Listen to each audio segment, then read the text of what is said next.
दोस्तों ये वीडियो बहुत महत्वपूर्ण है। इस वीडियो में आप जानेंगे कि आप कोई भी प्लॉट की रजिस्ट्री करा रहे हैं तो उसका सर्किल रेट कैसे निकलवाएंगे और सर्किल रेट के आधार पर आप उसमें लगने वाला स्टाम्प शुल्क बेनामा कराते समय कितना खर्चा आएगा, कितना स्टाम्प शुल्क लगेगा, वो आप कैसे पता कर सकते हैं, वो इस वीडियो में मैं आपको बहुत ही सरल भाषा में बताऊँगा। दोस्तों इससे पहले आपसे एक ही रिक्वेस्ट है कि वीडियो को लाइक करें, चैनल को सब्सक्राइब करें और कोई भी आपका क्वेश्चन है तो इंस्टाग्राम वीडियो की डिस्क्रिप्शन में इंस्टाग्राम की लिंक दी है, वहाँ पर आप पूछ सकते हैं। ठीक है दोस्तों, जब भी आप कोई प्लॉट खरीद रहे हैं, ठीक है, तो जब भी आप उसका सर्किल रेट पता करेंगे तभी उसका स्टाम्प शुल्क पता करेंगे। तो सर्किल रेट पता करने के लिए आपको रेट लिस्ट देखनी पड़ेगी। रेट लिस्ट जो है वो किसी भी बेनामा लेखक पे मिल जाएगी। ये ऑनलाइन भी आप निकाल सकते हैं। ठीक है, तो दोस्तों यहाँ पे क्या होगा, जब आप रेट लिस्ट उठाएंगे, पूरा बहुत बड़ा रजिस्टर होता है, उसमें पूरे डिस्ट्रिक्ट की जो भी गांव हैं, जो भी गाटा संख्या, जो भी मोहल्ला, और यहाँ पे साफ साफ लिखा होता है। देखिए जैसा कि आप रेट लिस्ट देख सकते हैं, यहाँ पे क्या लिखा है, सबसे पहले कॉलम में लिखा है, फर्स्ट कॉलम में ग्राम कोड, दूसरे में मोहल्ला, ठीक है, मोहल्लों का नाम लिखा है, तीसरे में लिखा है अकृषि भूमि की न्यूनतम दर प्रति वर्ग मीटर। ठीक है, यदि 4 से 9 मीटर के रास्ते पर आपका प्लॉट है तो वहाँ पे 2420। यदि मान लीजिए आपका 9 मीटर से 18 मीटर से अधिक चौड़े हुए रास्ता है तो वहाँ पे 2709 रुपये जो है प्रति वर्ग मीटर के हिसाब से सर्किल रेट है। ठीक है, ये जो है आपका प्लॉट का बता दिया है। ठीक है, जो अकृषि भूमि है। दोस्तों यहाँ पे मैं कृषि भूमि का नहीं बता रहा हूँ, बगल में आप देखेंगे तो यहाँ पे लिखा है राजस्व गाँव में की कृषि भूमि दर। कृषि भूमि के दर में इस वीडियो में कोई बात ही नहीं करेंगे, हम पढ़ेंगे प्लॉट अकृषि भूमि के बारे में। ठीक है दोस्तों, यहाँ पे आपका गाँव का नाम सब मिल जाएगा। ठीक है, अब आप देख सकते हैं दोस्तों, पहले कॉलम में ग्राम कोड और दूसरे कॉलम में आपके जो भी ग्राम मोहल्ले हैं उनका नाम दिया गया। अब जैसे मान लीजिए हम यहाँ पे 127 नंबर वाला उठा रहे हैं, ये मान लीजिए सपोज दैट ये आपका गांव का नाम है चकधुधरी। ठीक है, अब यहाँ पे आप देखेंगे ऊपर लिखा है 4 मीटर से 9 मीटर के रास्ते पर। यदि मान लीजिए आपका प्लॉट जहाँ पे है वो 4 मीटर से अधिक 9 मीटर से कम है, ठीक है, 4 से 9 मीटर का रास्ता है, तो वहाँ पे आपको देना पड़ेगा आपके प्लॉट पे 2409 रुपये जो है आपका सर्किल रेट प्रति वर्ग मीटर के हिसाब से है।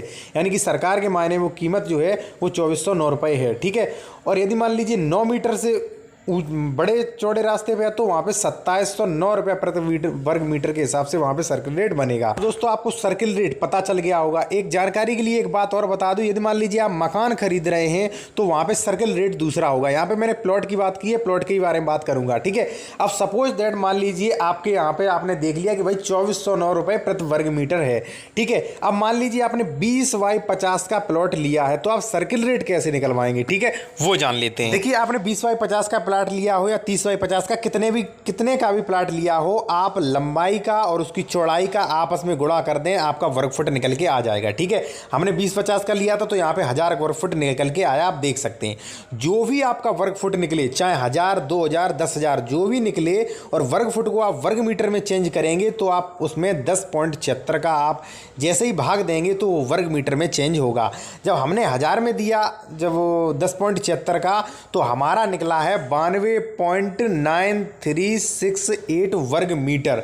ठीक है, आपको वर्ग फुट कितने भी वर्ग फुट हो, चाहे 2000, चाहे 4000, चाहे 10,000, आपको 10.76 का भाग देना है, आपका वर्ग मीटर में बदल जाएगा। भाई ये जो था वो वर्ग मीटर में बदल गया। अब 92.9368 वर्ग मीटर हमारा निकला था। अब भाई सर्किल रेट कितना था, अब यहाँ पे आप देख सकते हैं तीसरी लिस्ट में चकधुधरी का कितना था, 2409 रुपये वर्ग मीटर के हिसाब से बताया सरकार ने कि भाई अगर मान लीजिए 4 से 9 मीटर चौड़े रास्ते पे है तो हम यहाँ पे 2409 रुपये प्रति वर्ग मीटर के हिसाब से यहाँ पे आपकी कीमत मार रहे हैं। तो जो भी आपका वर्ग मीटर निकला है उसमें जितने वर्ग मीटर का सर्किल रेट है, यहाँ पे देख सकते हैं वर्ग मीटर के हिसाब से होता है। 2409 हो सकता है, 5000 हो सकता है, 10,000, 15,000, 20,000, जैसी कीमती आपकी जगह होगी। ठीक है, तो सर्किल रेट का आपको वर्ग मीटर में करना है गुणा। जैसे ही आप गुणा करेंगे, हमने गुणा किया अपना 92.93 जो भी वर्ग मीटर था उसमें सर्किल रेट का गुणा किया, तो यहाँ पे मेरा सर्किल रेट निकला है मेरे प्लॉट का 2,23,884 रुपये 75 पैसे। ठीक है, ये सर्किल रेट निकल आया। अब भाई हमें क्या करना है, सर्किल रेट तो हमारे पास आ गया, अब हमें क्या करना है, अब हमें देना है सर्किल रेट का 5% स्टाम्प शुल्क। क्योंकि यदि आप पुरुष के नाम कराते हैं तो 5% स्टाम्प शुल्क लगेगा, यदि आप महिला के नाम कराते हैं तो 4% सर्किल रेट का 4% स्टाम्प शुल्क लगेगा।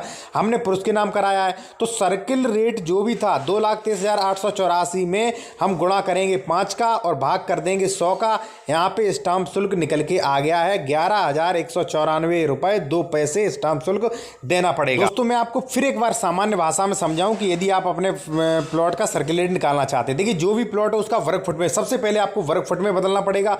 वर्ग फुट जितना भी हो आपका, उसमें आपको ये अनिवार्य है कि 10.76 का आपको भाग करना पड़ेगा। जैसे ही वर्ग मीटर में आता है तो वर्ग मीटर में वही आ गया कि आपका वही 92 वर्ग मीटर है कि 100 वर्ग मीटर है कि 200 वर्ग मीटर है। जैसे ही आपका वर्ग मीटर निकल के आता है तो सरकार ने उधर बता ही दिया कि भाई मैं एक वर्ग मीटर की कीमत 2409 रुपये या 5000 10,000 जो भी है, तो इन दोनों का आप जो भी आपका वर्ग मीटर जो निकला है उसमें आप जो सरकार ने बताया है प्रति वर्ग मीटर के हिसाब से, उसमें जब आप मल्टीप्लाई करेंगे, गुणा करेंगे, तो वहाँ पे आपका पूरे प्लॉट का सर्किल रेट आ जाता है। भाई जब सर्किल रेट आ जाता है तो वहाँ पे अब स्टाम्प शुल्क कितना देना पड़ेगा, तो सर्किल रेट का यदि आप पुरुष के नाम कराते हैं तो 5%, यदि आप महिला के नाम कराते हैं तो सर्किल रेट का 4% देना पड़ेगा। तो परसेंट निकालना आप जानते होंगे, नहीं जानते तो मैंने बता दिया है, तो आप निकाल सकते हैं कितना स्टाम्प शुल्क देना पड़ेगा वो आप जान